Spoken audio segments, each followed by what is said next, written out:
Le 20 avril dernier, les autorités tchadiennes décidaient du rappel de leur ambassadeur en poste au Cameroun.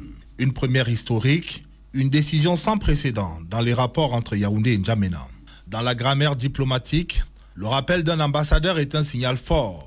C'est le dernier levier pour manifester sa colère, exprimer un désaccord profond avant la rupture totale des relations diplomatiques. En choisissant d'avoir recours à cette option, Mahamat Idriss Déby Itno a tenu sans doute à montrer à quel point les intérêts de son pays ont été contrariés. Mais au dire des spécialistes de la question, la diplomatie tchadienne a surtout eu recours à cette option comme joker pour imposer la négociation. Quoi de plus normal en effet lorsqu'on connaît l'importance du pétrole dans ce pays, aussi bien pour sa stabilité sécuritaire que pour sa stabilité économique.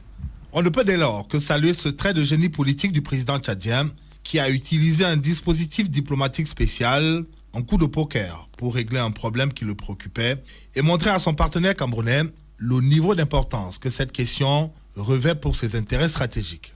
La diplomatie étant un jeu d'intérêts, le Cameroun a pour sa part très vite compris qu'il fallait éviter la surchauffe et qu'il était dans l'intérêt de personne qu'il y ait escalade ou toute autre forme de conflictualité. Et c'est pour cela qu'il faut saluer, à grands traits, dans cette affaire désormais baptisée Savannah Energy, le génie politique du président camerounais Paul Biya, qui face à cette montée d'adrénaline, a su garder la tête froide et prendre la bonne décision, à savoir dépêcher auprès de son homologue tchadien un émissaire de qualité, en l'occurrence son plus proche collaborateur, le ministre d'État, secrétaire général de la présidence de la République, Ferdinand Ngongo. En procédant ainsi, Paul Biya se pose une fois encore en sage pacificateur, mais aussi et surtout un négociateur de talent. Le Cameroun et le Tchad entretiennent, faut-il le rappeler, un partenariat économique fort et une alliance stratégique sur le plan sécuritaire qui ne saurait être sacrifiée à l'autel de quelques égos. La question dès lors est la suivante.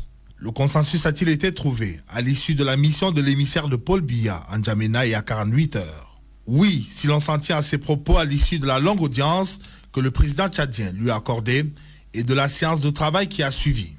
La mission de Ferdinand Ngongo en N'Djamena, au nom du président Biya, a été une formidable occasion de clarifier les positions des uns et des autres et de redéfinir tous les contours des questions qui préoccupaient les deux parties. On peut donc l'affirmer sans embâche, à la fin, et grâce à Paul Biya et à Mahamat Idriss Déby Itno, c'est la paix qui gagne. C'est la poursuite de la lutte contre Boko Haram qui gagne. C'est la relation multiforme entre Yaoundé et N'Djamena qui gagne.